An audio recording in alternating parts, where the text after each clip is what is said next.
dulu Pak Habibie sering ngeritik Gus Dur kan, tapi waktu itu jadi baik sekali lah. Ini situasi yang menyenangkan bagi saya. Gus Dur keluar pakai celana pendek. Itu yang foto yang fenomenal tuh kan itu dadahnya aja salah, dadahnya ke sana pada itu sebelah sana. Itu saya masih ingat kan. Ke Amerika wartawannya semua nggak ada pakai visa. Nggak ada yang pakai visa, kita nggak bisa ngurus, nggak ada kesempatan. Baru berapa hari kita Terus gimana? Terus wah nggak tahu gimana, pokoknya kita bisa masuk di sana. Ada yang janji di Irgari juga ada kan. Oh gitu ya Mas ya. Ya sorry yang sekarang kan.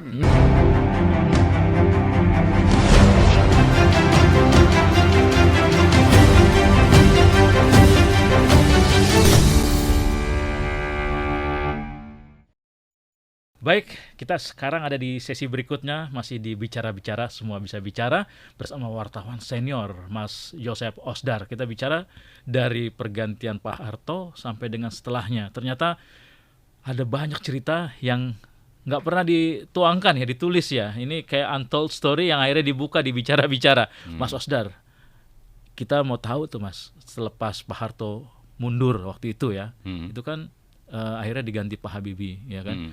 Habis Pak Habibie terus Gus Dur, Mega. Cerita dong Mas, sampai nanti akhirnya gimana sih perspektifnya dari kejadian-kejadian itu kita bandingkan dengan situasi sekarang ini. Tapi utamanya dulu waktu pertama kali Pak Harto mundur, Pak Habibie gimana waktu itu? Iya, saya mengalami semua itu kan. Mengalami itu. Hanya yang fantastis bagi saya waktu ya ini tadi merdeka tadi kan. Bicara-bicara dan merdeka kan. Betul. Dari yang sangat terkungkung gitu. Terkungkung tiba-tiba bebas. Ada positif, ada negatif kan. Setelah waktu habis dikungkung terus dibebasin kan, seperti kuda lepas dari dari apa itu kan, enak perutnya kan. Itu. Beritain nggak pakai zaman dulu nggak ada kaidah-kaidah kan.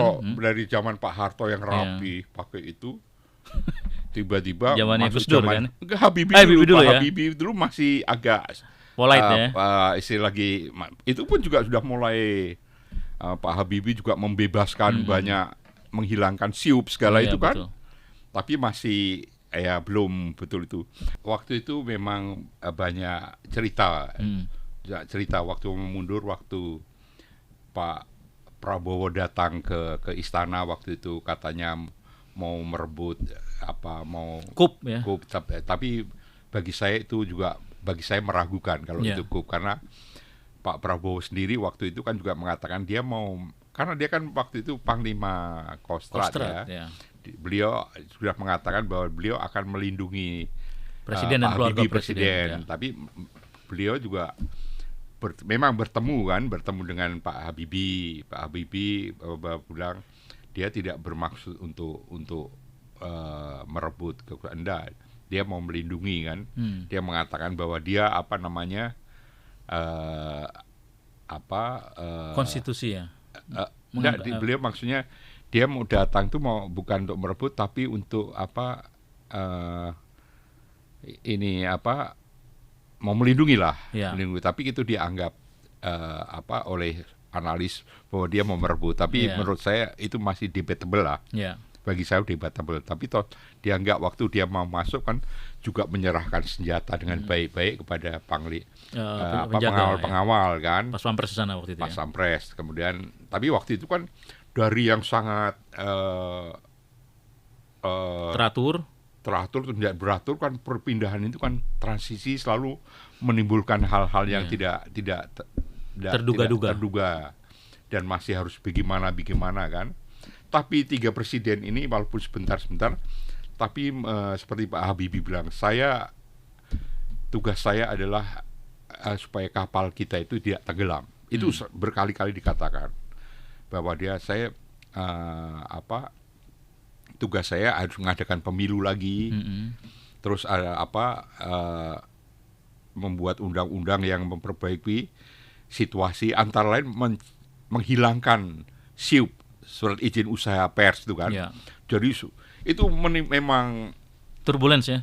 Seperti banjir kan.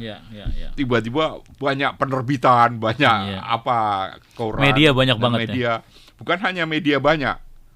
wartawan yang masuk juga semakin banyak. Kemudian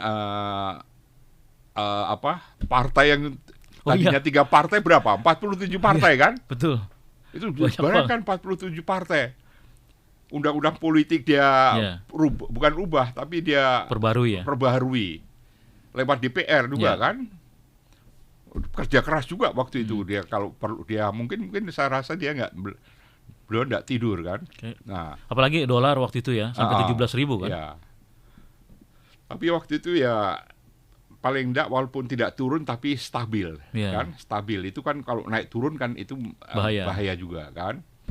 Dan juga berangsur-angsur turun waktu itu kalau nggak salah. Ini menarik waktu beliau mengumumkan mundur itu kan. Dia waktu mengumumkan mundur itu kan sebelum diputuskan di MPR dia sudah mundur. Karena ada pertanggungan jawabnya, ada yang terima, ada yang tidak kan. Itu kan belum diputuskan untuk mundur dia. Apa diberhentikan atau tidak. Tapi hanya ada penolakan. Itu selisihnya juga tidak banyak. Voting waktu itu ya. Voting. Nah, waktu itu tapi sebelum diumumkan dia diterima dilengserkan oleh MPR atau tidak, dia sudah mengundurkan diri. Dia mengatakan ini tepat waktunya dia mundur. Saya masih ingat itu protes Pak Ketua DPA Pak Baramuli kan bilang kan masih harus dibicarakan lagi kan. Tapi Pak dia saya sudah memutuskan tadi sudah saya umumkan. Itu Pak Habibie mutusin itu waktu itu Mas Osdar ada di situ ya, mau wartawan-wartawan. Jumpa pers di rumahnya. Di rumahnya pagi-pagi dia pidato itu. Saya masih di bukunya itu beliau juga ada kan, menyampaikan itu ya? Berita saya tentang itu beliau juga di clipping juga dia jadikan di bukukannya dia kan. Nah itu. Jadi itu waktu itu setelah di MPR di rumah Pak Habibie juga menyatakan mundur ya. Mundur. Dan ternyata pagi-pagi Pak Baramuli Ketua DPA datang itu. Dia bilang jangan begitu gitu ya. Jangan itu. Tapi Pak Habibie sudah mari kita ngomong di dalam. Saya sudah mundur. Ini harus begini. Itu saya acungkan jempol pada Pak Habibie waktu itu. Nah, kemudian sorenya Gus Dur datang kan setelah sidang MPR. Gus Dur terpilih itu. Gus Dur datang ke rumahnya Habibie di itu Kuningan itu. Di Kuningan. Nah, saya masih ingat bercandanya pada Gus Dur tuh. Gus Dur kan Pak Habibie menyerahkan mobil anti pelurunya ke Gus Dur. Masih ingat. Gus, ini itu loh Gus. Anti peluru. Mobil anti peluru. Gus Dur kan ya orang pesantren baru sekali itu mungkin naik itu kan. Dan kan ini padahal waktu zaman Pak Harto itu soal Timur tuh dulu Pak Habibie sering ngeritik Gus Dur kan. Tapi waktu itu jadi baik sekali lah. Ini situasi yang menyenangkan bagi saya. Waktu zaman Pak Habibie itu kita juga bisa langsung doorstop bisa ngomong, bisa ini. Hanya memang waktu itu langsung bisa doorstep gitu ya? Doorstop dengan Pak Habibie itu sudah mulai. Dan orang itu zaman itu mana mungkin ya presiden di doorstep itu ya? Terus jumpa pers langsung itu bisa. Karena saya bisa malah di jumpa pers itu mengusulkan pada Pak Habibie. Pak Habibie nggak usah pakai kalau boleh Pak Habibie pakai Bung Habibie aja gitu kan. Tapi diprotes sama seorang wartawan senior, saya nggak mau menyebutkan itu kan. Wah, gimana nih Bung Osdar di Amerika aja dipanggil Mr. Presiden kok kita cuma disebut Bung gitu kan. Tapi Pak Habibie kan saya mau disebut apa aja boleh, mau bilang Pak Rudi, Pak apa terserah lah. Rakyat mau menyebut saya apa terserah. Itu sampai bisa ngomong-ngomong begitu. Begitu ya? Nah, itu Pak Habibie. Cair banget ya waktu itu. Sudah cair. Ya mungkin juga ada keterpaksaan juga kan. Karena tekanan reformasi harus berubah. Nah, yang berubah waktu itu setelah Gus Dur jadi presiden. Nah, gimana itu kan, tuh? Waduh, kita masuk istana, jadi wartawan ribuan. Tadinya kan zaman Pak Harto cuma 40, 30 lah. Iya, Pak terbatas. Habibie tambah lagi sekitar 50-an lah. Begitu Pak Gus Dur masuk, wih, waduh, Udah nggak pakai dasi lagi dong ya? udah dapat dasi. Pada duduk di tangga istana nggak pernah terjadi. Kita duduk di situ, wah. Diusir sama Pas Pampres ya? Sekarang nggak, pas pampresnya juga ikut duduk.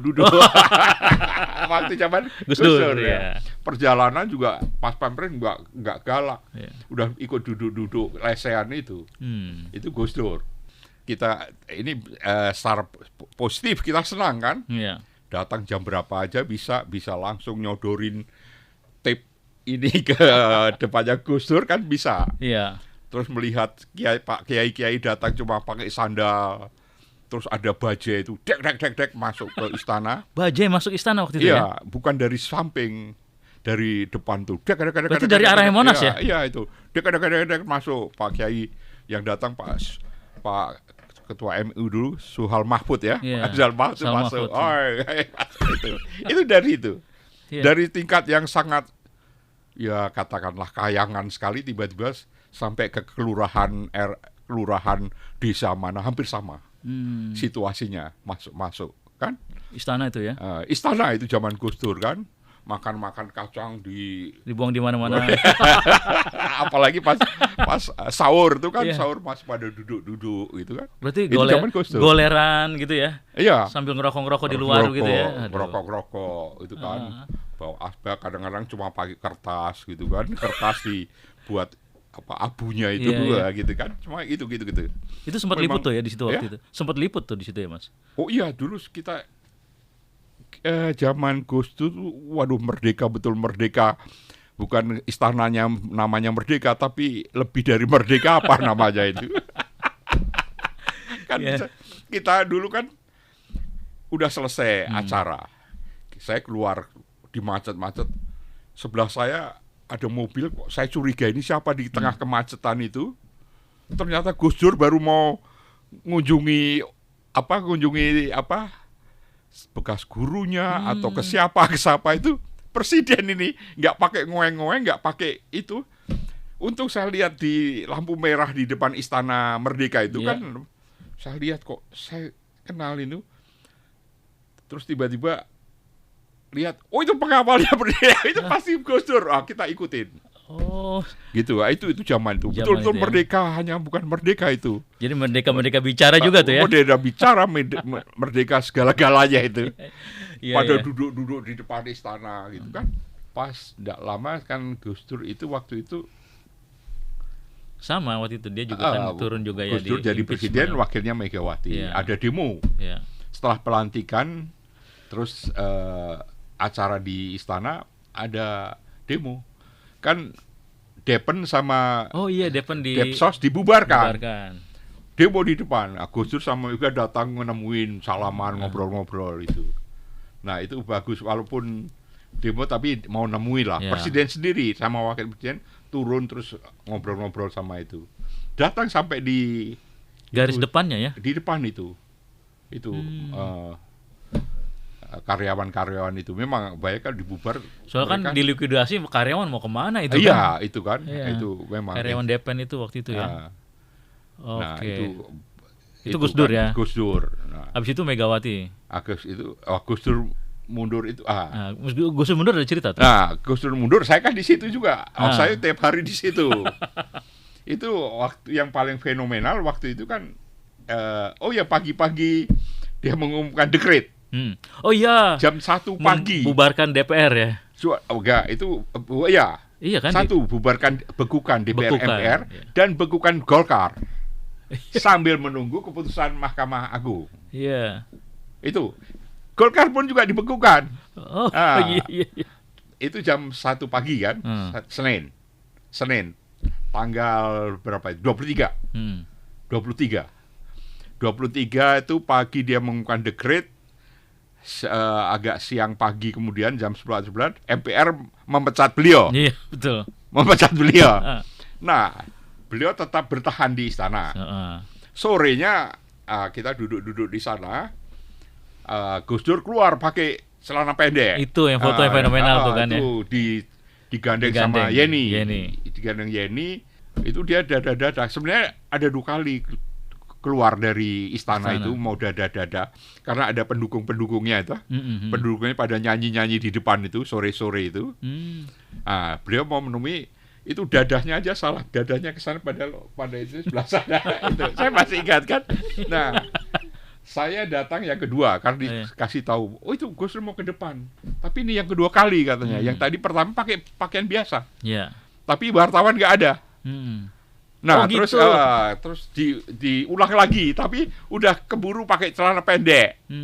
Nah, maka munculnya pakai celana pendek itu. Iya. Oh gitu ceritanya. Nah, itu juga celana pendek. Ini Gus Dur ini segala macam keanehan, bukan cerita menarik kan. Beliau 2 minggu jadi presiden, kita perjalanan keliling ASEAN, Asia termasuk Burma hanya 2 hari. Cuma 2 hari. Gimana caranya? Terbang. Setiap acara, setelah acara jumpa pers. Wah, saya hitung sampai 2 hari itu sampai 36 kali jumpa pers. Berarti kita bisa ketemu di pesawat, bisa ketemu ngobrol, jumpa pers di tempat istirahat, jumpa pers. Apa aja dia omongkan kepada kita. Oh, itu memang terbuka sekali.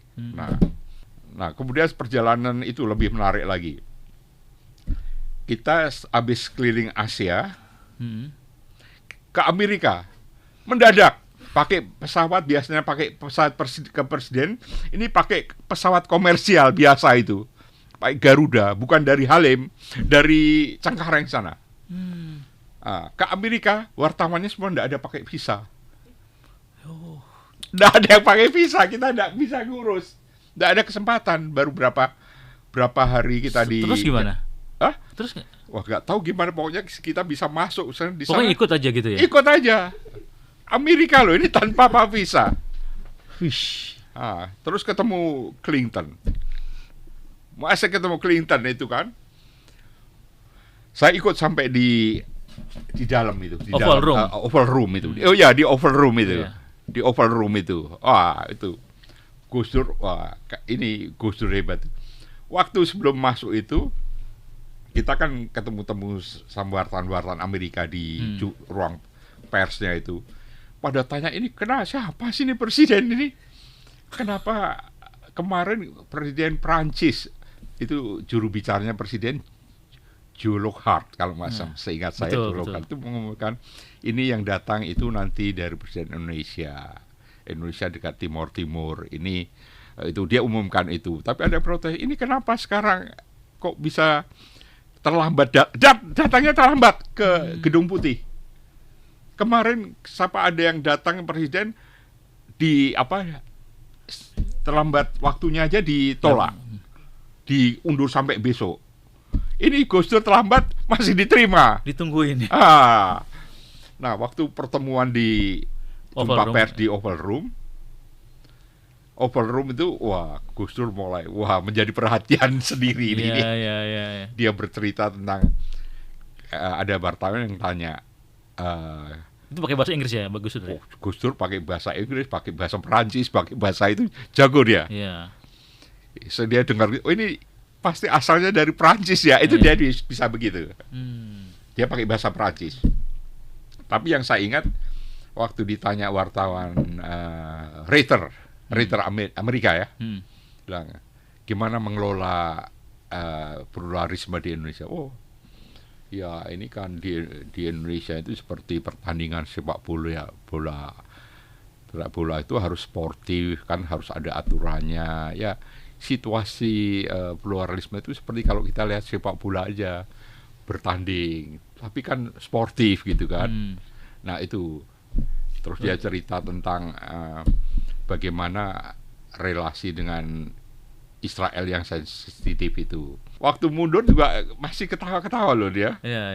Walaupun kelihatan waktu mundur kan katanya akan bertahan, tapi ternyata dia mundur juga kan. Saya tanya waktu setelah dia kembali, Gus, kan dia menyebutkan dulu taman kanak-kanak itu di perak kanak-kanak. Waktu setelah dia saya tanya, dia, wah kalau itu, saya bilang, bener Gus, ternyata DPR nih seperti kanak-kanak. Oh enggak lah, waktu itu saya sebenarnya cuma bercanda gitu. Nah, itu dia bilang gitu. Nah terus saya tanya, Gus kenapa itu waktu itu pakai celana pendek? Dia masih bisa bercanda, daripada nggak pakai apa-apa, gimana? Itu dia biasa. Itu Gus Dur. Oh iya, zaman Gus Dur itu bukan staf khusus tapi juru bicara. Oh iya, ada Adi Masardi. Adi Masardi, Wimar Witular, Holil Stakuf apa? Yahya Stakuf. Itu yang ya. mengumumkan Yahya Stakuf itu, yang mengumumkan dekret. Dekret. Oh iya. Dekret itu yang bukan yang membacakan. Nah itu beliau jam 1 pagi itu. Beliau Yahya Stakuf itu waktu kita Gus Dur masuk istana, jumpa pers kan. Itu Yahya Stakuf itu sempat nggak boleh masuk istana. Masuk padahal dia juru bicara.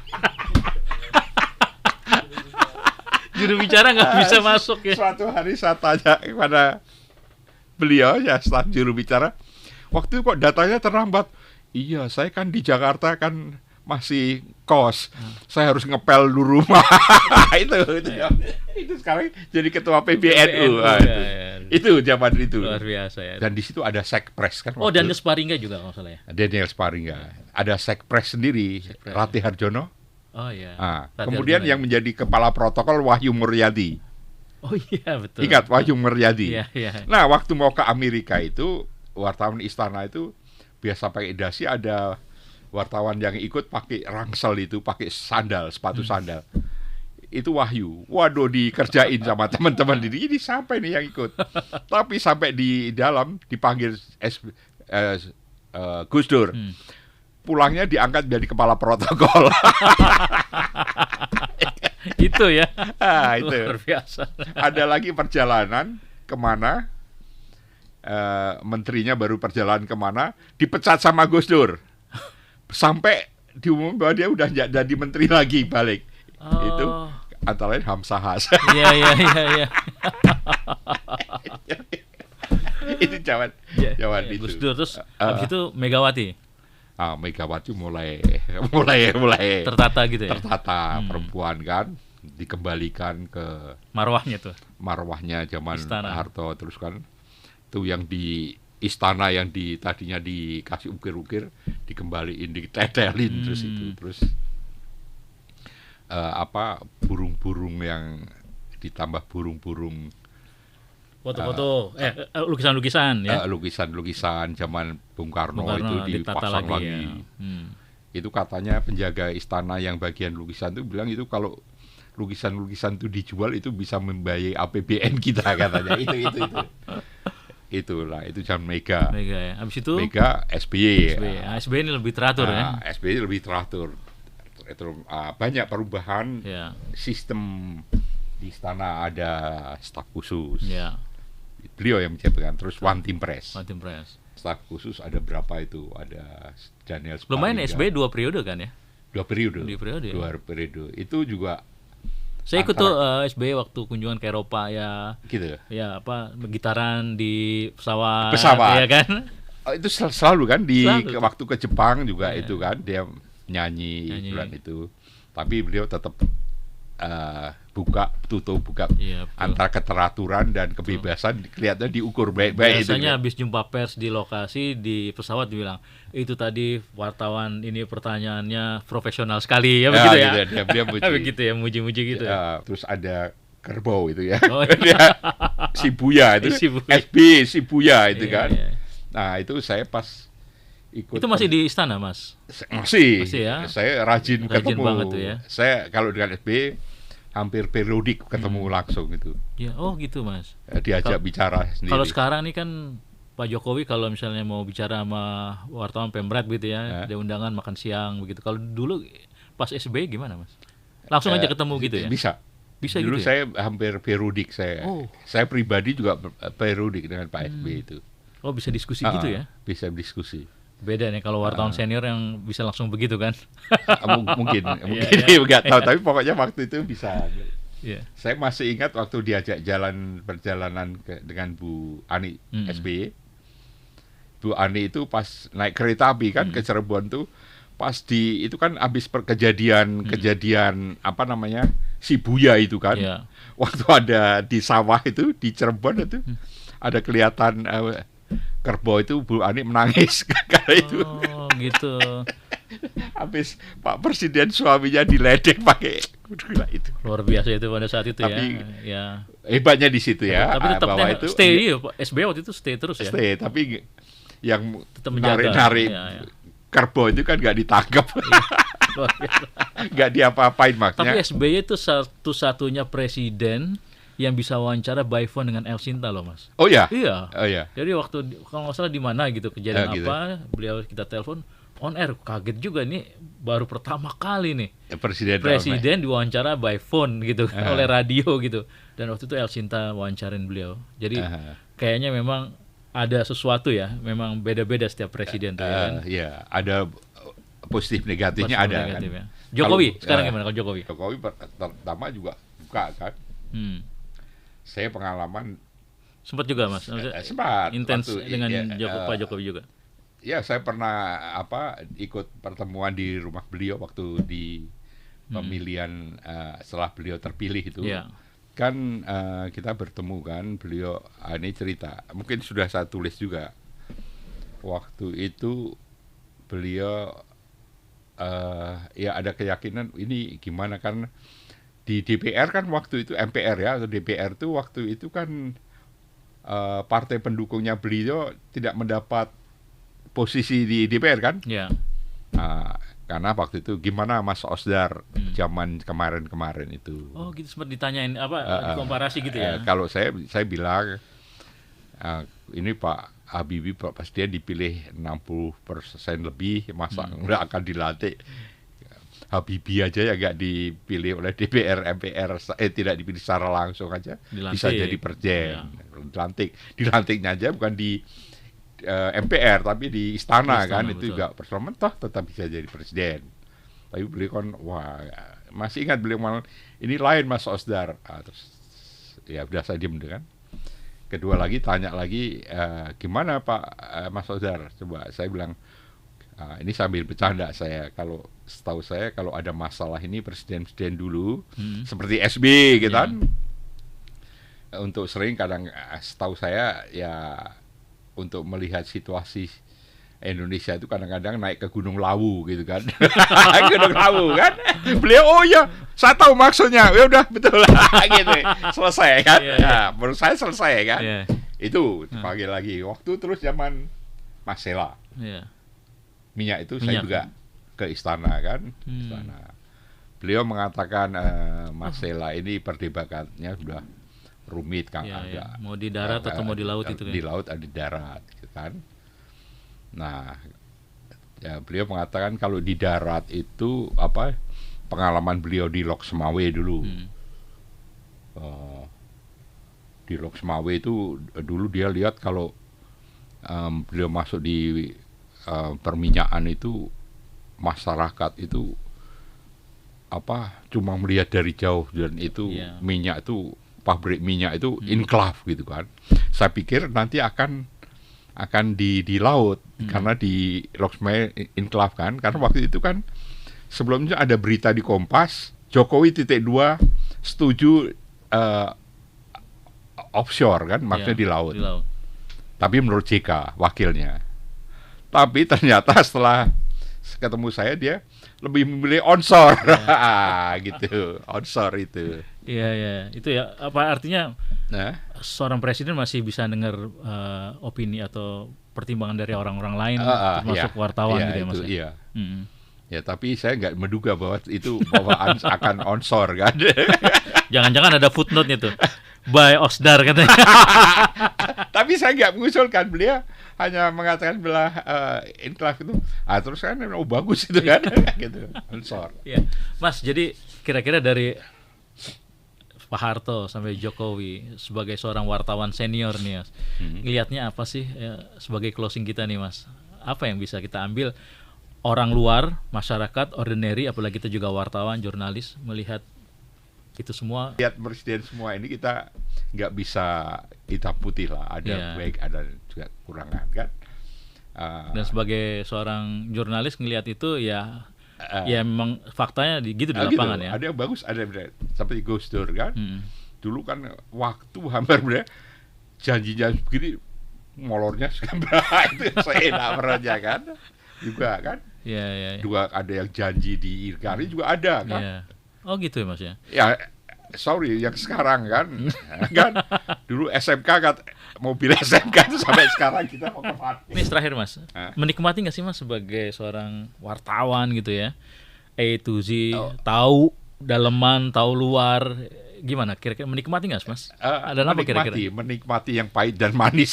Ada manis, ada pahit, ada kecut juga kan? Iya. Kan kecut kan, seperti Pak Harto itu kan. Kecut banget ya. Suruh milih antara itu apa? Laut mati sama laut tengah itu kan, walaupun itu bercanda kita takut loh itu. Iya. Kita takut bener, saya takut. Walaupun kalau diomong saya nggak takut, tapi sebenarnya takut banget. Udah cute banget ya. Cute banget. Tapi sangat menikmati Mas jadi seorang wartawan ini. Iya, sama banyak Gus Dur senang menikmati kebebasan tapi bingung. Bingung nulisnya bagaimana ini kan. Iya. Kan terus zaman Jokowi juga hampir mirip-mirip itu. Sempat pamit nggak sama Pak Jokowi waktu Mas Osdar pensiun as a jurnalis di Kompas di istana itu? Tapi tahu beliau ya? Tahu beliau waktu pertemuan terakhir. Oh enggak, pas acara puasa itu ya, saya sempat ngobrol-ngobrol juga bahwa saya akan pensiun juga, beliau cerita.